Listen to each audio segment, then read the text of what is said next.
is okay. Hi, this is Michael Mikowski. I'm the president and CEO of GINSA. I'm honored to have today Senator Rick Scott of Florida, freshman senator who was up for re-election this year, right, Senator? Yep. Before that, he was twice governor of the state of Florida. And I may add, and this did not influence our request to have him on, but like myself, he grew up in Missouri. I on the eastern side of the state, and Senator, you grew up in the western side. Me in St. Louis, and you in Kansas City, Missouri, right? Yep. Well, Yep. I like to think we're a bit of Midwestern snobs here at Jinsa. So anyhow, it's great to have you, and most importantly, want to he had just the senator just came back from Israel a few weeks ago. I believe, Senator, you've been to Israel something like six Six times or times. something, and three times as senator. And very importantly for us and our organizational mission and our audience, the senator, among other committees, sits on the Senate Armed Services Committee, and he's also a Navy vet. So, Senator, thank you very much for joining us today. Obviously, we're going to talk about Israel and the Middle East, so there really won't be that much to discuss. But why don't we stretch it a little bit? Why don't we just start what's been in the news in the last couple of days? Obviously, what happened. Actually, I was in Israel at that time during this Iranian strike on Israel. I'd love to get your thoughts about how you viewed it and what the United States could do to further help Israel. I think it's pretty simple. Under this administration, what's happened is we've shown weakness.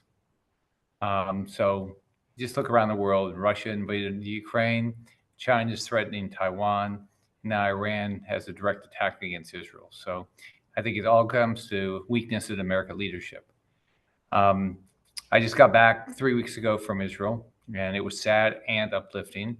The sad part was I went down to Kfar Aza, which I'd been before, and I saw people down there, and I saw where people were beheaded, and I saw where people were shot point blank, and saw where people were burned alive. Um, that was horrible. Then I went to the Nova Festival area, music festival. I saw parents doing memorials to their kids. So that was the sad part. I met with American families. There's 5 alive, they hope, American hostages. There's 3 dead that we don't have the bodies back. And so, of course, the most important thing for them is to get their family back. And they hope the ones that they don't know for sure are still alive.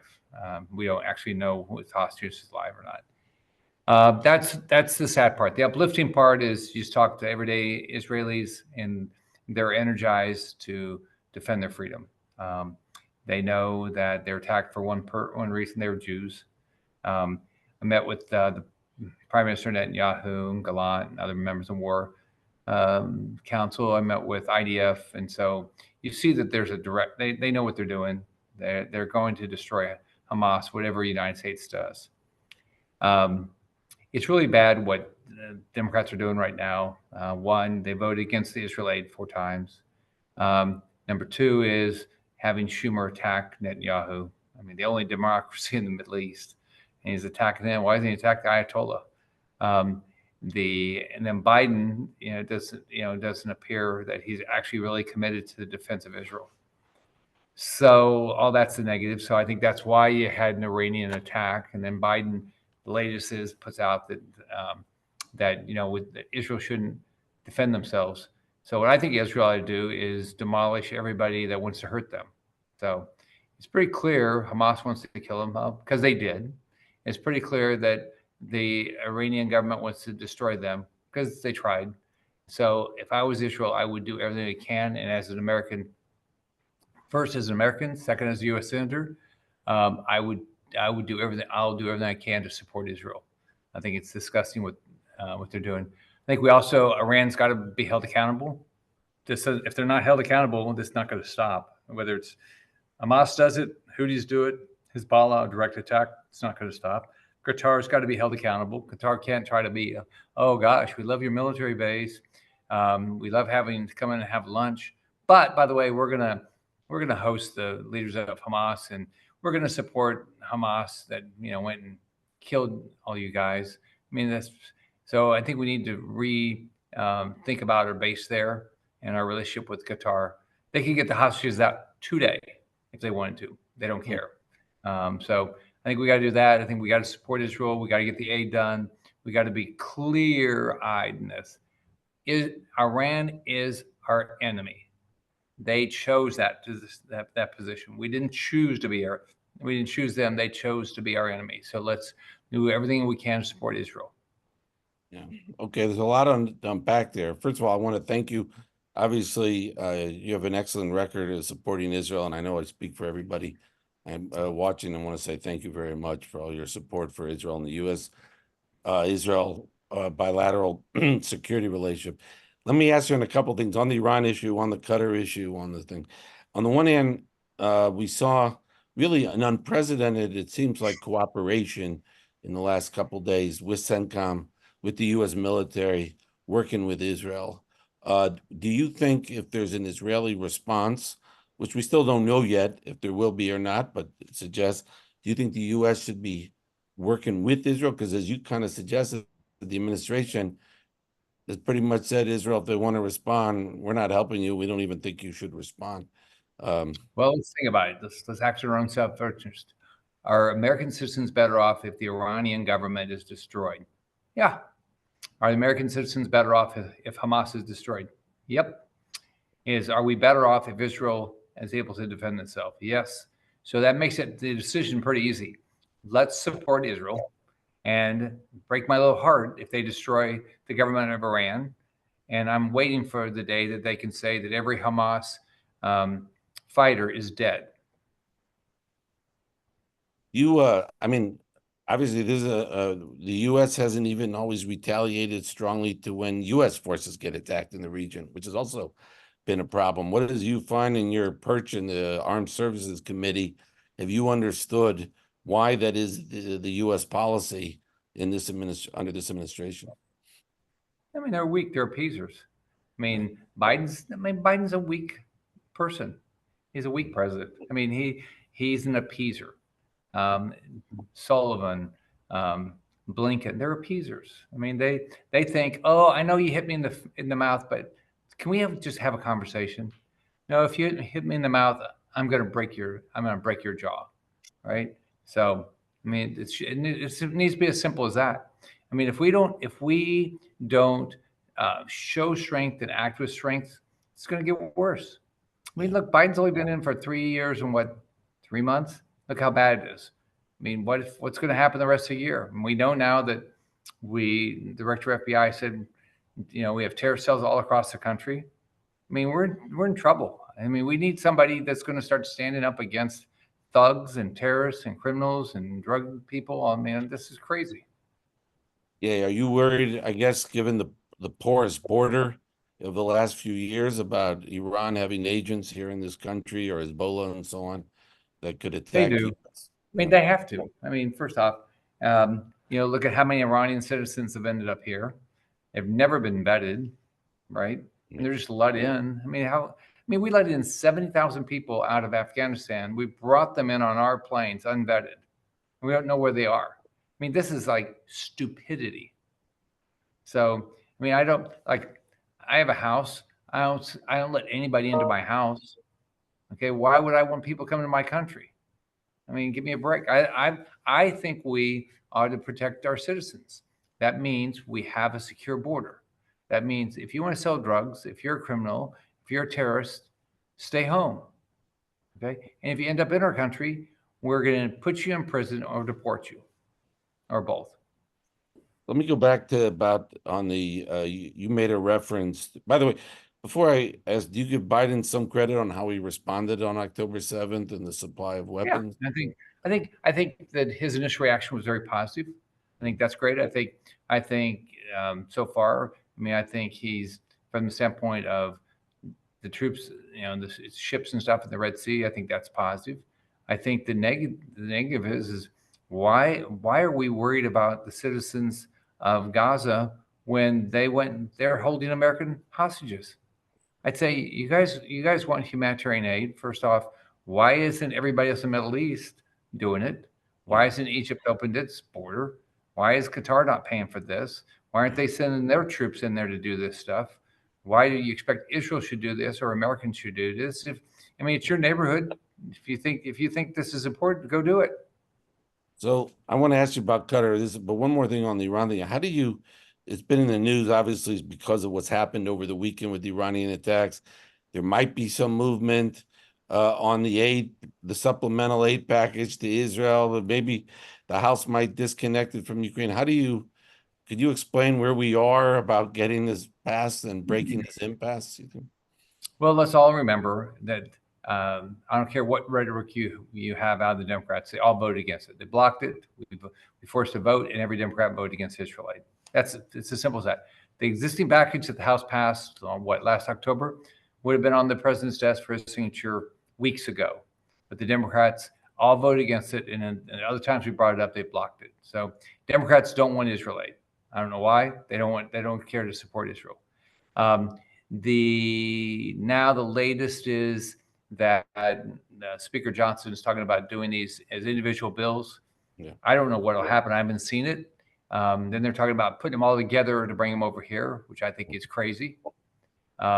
So why, if it's a great idea over there to have them as separate votes, why isn't it a great idea over here to have them as separate votes? Right. So, but we'll see what they do. I mean, I support Israel aid. I've been, there's a few of us that forced the vote. Schumer wasn't happy, McConnell wasn't happy, but we forced the vote. But unfortunately, every Democrat voted against it. Okay. Let me go back to Qatar, and you just mentioned it. By the way, a number of retired U.S. generals involved with us have minimized the value of Elud aid. Others think it's very important.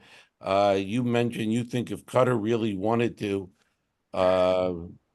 they could put more pressure on Hamas to release the hostages. Why hasn't that happened? Have you seen, since there hasn't been any hostage deal since the end of November? Well, let's see. If your enemy is helping your enemy, then they must support your enemy. That's pretty basic, right? Yeah. So, I mean, they're hosting the leadership of Hamas. All right. They're hosting them. Okay, put them in prison. Execute them for war crimes. Do something. Okay, extradite them to the United States. Extradite them to Israel. Do something. Okay, I mean, doing nothing and saying we're really trying over here, man. We are really trying. I've met with the Qatari ambassador. He wanted to explain to how he was helping us. I said, you took a bad job. I'd get out of the job. I said, you need to pick sides. Are you in the side of good or evil? Hamas is evil. We're good. How did he answer? Hey, well, we're trying. I said, well, it's not good enough. I said, you better start picking. I said, I'm on armed services. I'm going to make sure we review why we have a military base in Qatar. I don't get it. I don't know why we'd have a military base in the same place where they're hosting our enemy leadership. I mean, come on. No, nobody. They can't explain it. Yeah, and you also You're hosting my enemy. You're my enemy. And they of course have Al Jazeera also, which has been a font of Propaganda. anti-American, anti-Israel, anti-Semitic.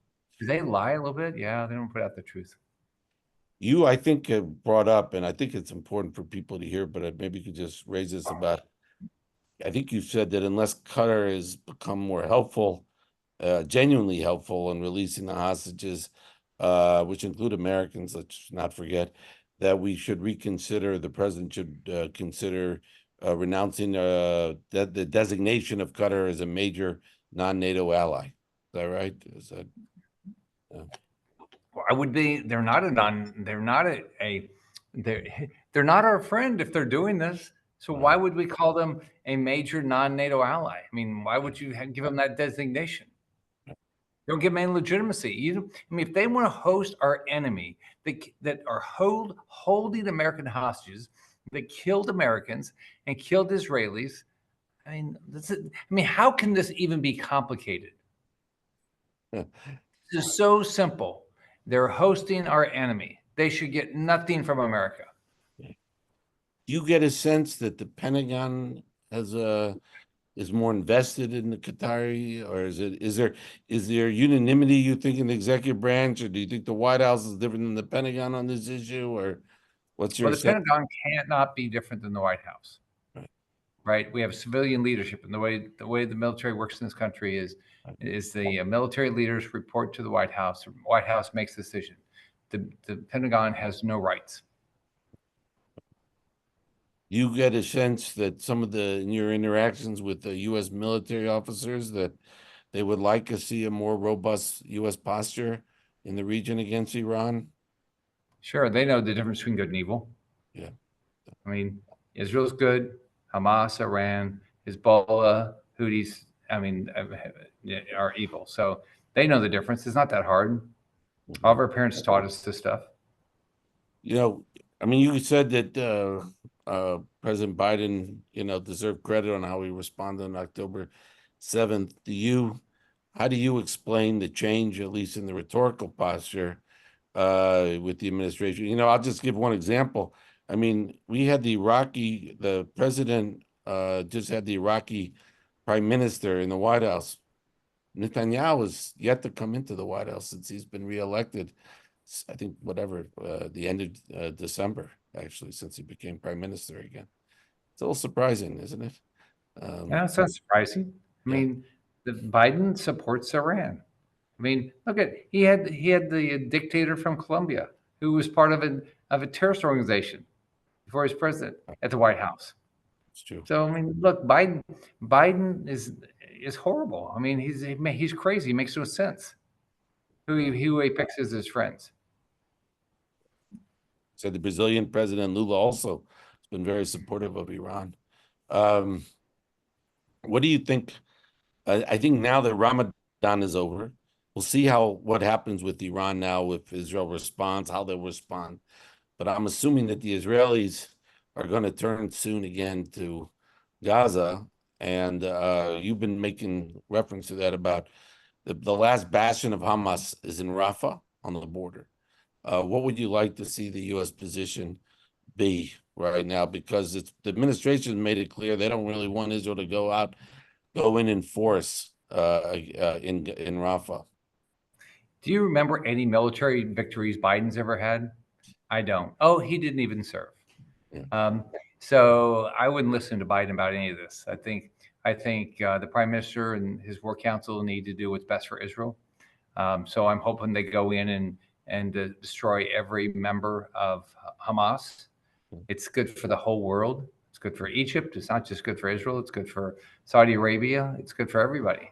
And so I hope that's what the IDF does. And so this president, I mean, look, he thinks you can go have lunch with everybody and everything will work out.